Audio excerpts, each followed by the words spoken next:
ಬಾಗಲಕೋಟೆ ಲೋಕಸಭಾ ಕ್ಷೇತ್ರದಲ್ಲಿ ಕಾಂಗ್ರೆಸ್ ಪಕ್ಷದ ಅಭ್ಯರ್ಥಿ ಸಂಯುಕ್ತ ಪಾಟೀಲ್ ಬಿರುಸಿನ ಪ್ರಚಾರ ನಡೆಸಿದರು. ಬಾಗಲಕೋಟೆ ಜಿಲ್ಲೆಯ ಕಡಪಟ್ಟಿಯಲ್ಲಿ ಸಂಯುಕ್ತ ಪಾಟೀಲ್ ಮತಯಾಚನೆ ಮಾಡಿದ್ದಾರೆ.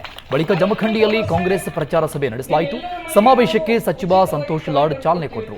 ಇದೇ ವೇಳೆ ಮಾತನಾಡಿದ ಸಂತೋಷ್ ಲಾಡ್, ದೇಶಕ್ಕೆ ಕಾಂಗ್ರೆಸ್ ಬಿಜೆಪಿ ಕೊಡುಗೆಗಳೇನು ಅಂತ ಚರ್ಚಿಸಲು ರಾಹುಲ್ ಗಾಂಧಿ ಜೊತೆ ಚರ್ಚೆಗೆ ಬನ್ನಿ ಅಂತ ಪ್ರಧಾನಿ ಮೋದಿಗೆ ಸವಾಲ್ ಹಾಕಿದ್ದಾರೆ.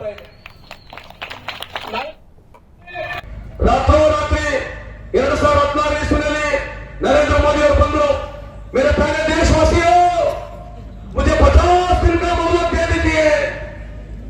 ये रहता पिक्चर ಗೊತ್ತಿದೆ. ಪಿಕ್ಚರ್ ಏನಾಗಿದೆ?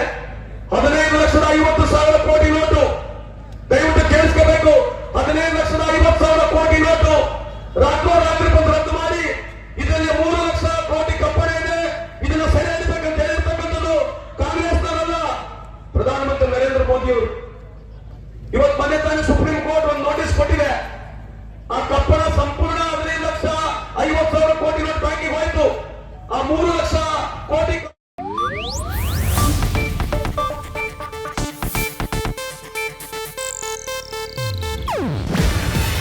ಇದು ಏಷ್ಯಾನೆಟ್ ನ್ಯೂಸ್ ನೆಟ್ವರ್ಕ್ ಪ್ರಸ್ತುತಿ.